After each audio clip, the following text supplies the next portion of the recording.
1972 সালে 4 জানুয়ারি বিমান বাংলাদেশ এয়ারলাইন্সের যাত্রা শুরু হয়েছিল, যেটি বাংলাদেশের জাতীয় এয়ারলাইন্স।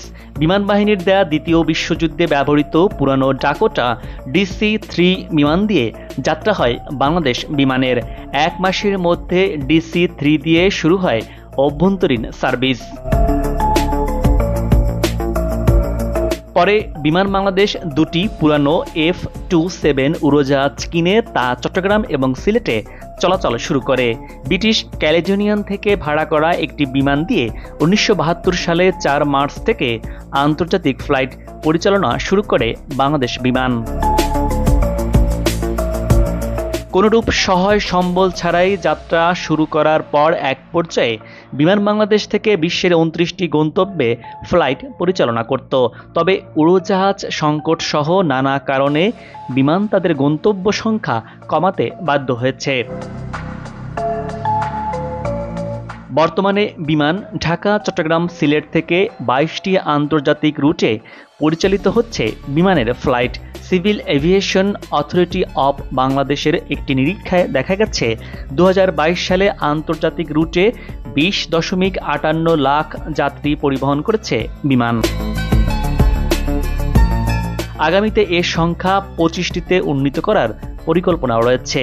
বিমানের বহরে নিজস্ব উড়োজাহাজ রয়েছে 18টি, লিজে আছে আরও 3টি। সব মিলিয়ে উন্নত মানের যাত্রী সেবায় বিমানের বহরে 21টি অত্যাধুনিক উড়োজাহাজ রয়েছে। এগুলো বোয়িং কোম্পানির ড্রিমলাইনার T-787 বোয়িং সিরিজের সবশেষ মডেল, যেগুলো বাংলাদেশের বহরে রয়েছে। কিন্তু বিমান বাংলাদেশের বহরে এয়ারবাসের কোনো উড়োজাহাজ এখন পর্যন্ত নেই। ঢাকার হযরত শাহজালাল আন্তর্জাতিক বিমানবন্দরটি বাংলাদেশের প্রধানতম বিমানবন্দর। এ বন্দরে বর্তমানে 2টি টার্মিনাল রয়েছে, যেটি 1 লাখ বর্গমিটার জায়গার উপর নির্মিত। এই টার্মিনালের ধারণ ক্ষমতা বছরে প্রায় 70 থেকে 80 লাখের মতো। সময়ের সাথে তাল মিলিয়ে বাংলাদেশ অর্থনৈতিক দিক থেকে এগিয়ে চলছে। এতে বহির্বিশ্বের সাথে যোগাযোগ বাড়ছে বাংলাদেশের, ফলে বাড়ছে আকাশপথের যাত্রীও, যার বেশিরভাগ যাত্রী দেশের প্রধান এই এয়ারপোর্ট ব্যবহার করে যাতায়াত করছেন। এক হিসেবে দেখা গেছে প্রতি বছর দেশে 8% হারে আকাশপথের যাত্রী বাড়ছে, কিন্তু বর্তমানে দেশের ঢাকার এই এয়ারপোর্টে এ পরিমাণ যাত্রী ধারণের সক্ষমতা নেই। যাত্রীদের দুর্ভোগ কমিয়ে আধুনিক সেবা দেয়া সহ টার্মিনালের ধারণ সক্ষমতা বাড়াতে শাহজালালে 3rd টার্মিনাল নির্মিত হয়েছে। 3rd টার্মিনাল পুরোদমে চালু হলে ঢাকার এই বিমানবন্দরের সক্ষমতা বাড়বে 2.5 গুণ। ফলে 3টি টার্মিনাল দিয়ে বছরে শাহজালালের যাত্রী পারাপারের সক্ষমতা 80 লাখ থেকে বেড়ে 2.20 লাখে দাঁড়াবে। একই সাথে যাত্রীদের আধুনিক সুযোগ সুবিধা নিশ্চিত করা সম্ভব হবে। তৃতীয় যে টার্মিনালটি নির্মিত হয়েছে সেটি বর্তমান 2টি টার্মিনালের দ্বিগুণেরও বেশি, যার আয়তন 2,30,000 বর্গমিটার। টার্মিনালটি লন্ডনের হিথ্রো এবং থাইল্যান্ডের বিমানবন্দরগুলোর মতোই দেখতে। আর সুপরিসর এই টার্মিনালটি দিয়ে বড় বড় উড়োজাহাজ নামানোর পরিকল্পনা করেছে ব্যবিচক। বলা যেতে পারে আধুনিক প্রযুক্তি সম্পন্ন 3rd টার্মিনালের মাধ্যমে দেশের এভিয়েশন খাতে বিপ্লব ঘটতে যাচ্ছে, আর তাই এবার রাষ্ট্রীয় এয়ারলাইন্সে এয়ারবাস যুক্ত হতে যাচ্ছে। বর্তমানে উন্নত দেশগুলোর এয়ারলাইন্স বোয়িংয়ের পাশাপাশি এয়ারবাস ব্র্যান্ডেড এয়ারক্রাফট কিনে নিজেদের বহর সমৃদ্ধ করছে।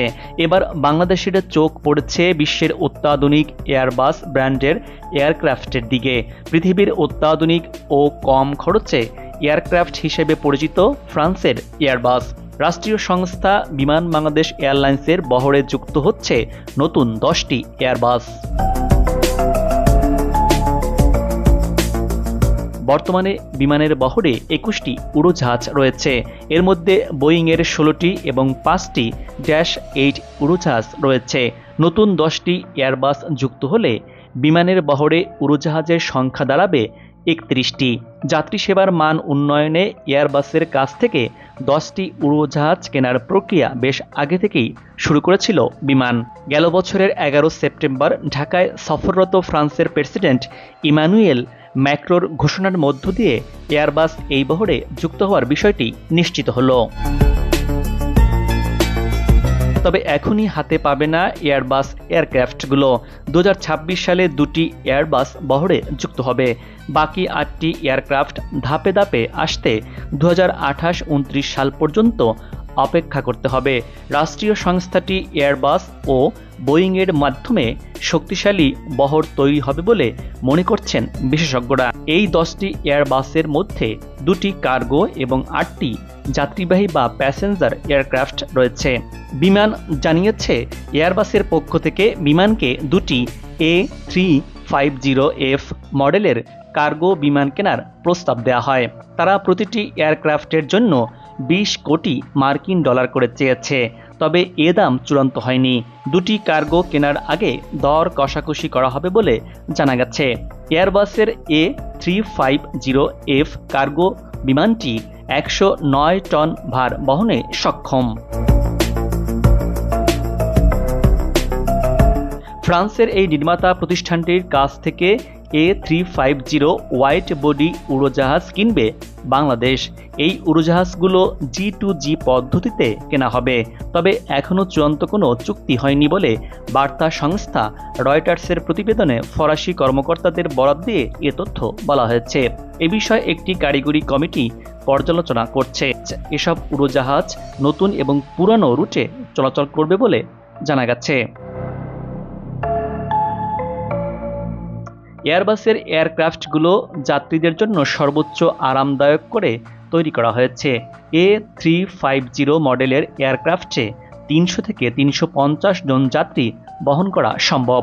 সেই সাথে এই উড়োজাহাজটি একটানা 18,000 কিলোমিটার চলতে পারে। এর জ্বালানি ধারণ ক্ষমতা 1,41,000 থেকে 1,65,000 লিটার পর্যন্ত বর্ধিত করা যায়।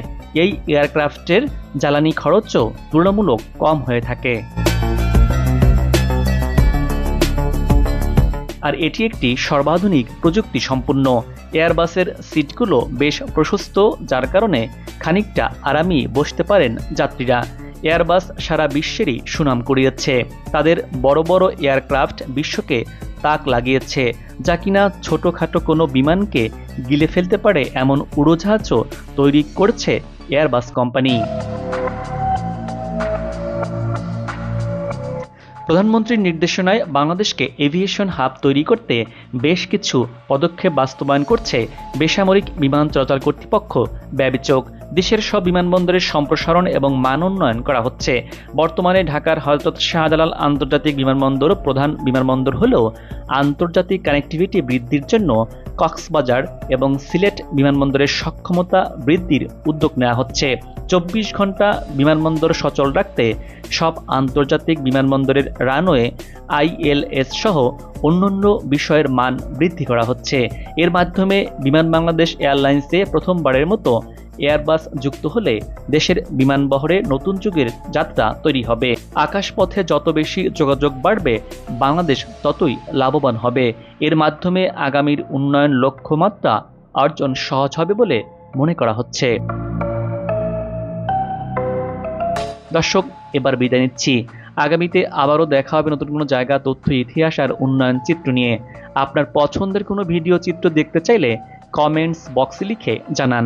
ভিডিওটি ভালো লাগলে চ্যানেলটি সাবস্ক্রাইব করে লাইক দিয়ে শেয়ার করুন। ভালো থাকুন, নিরাপদে থাকুন এবং সাথেই থাকুন।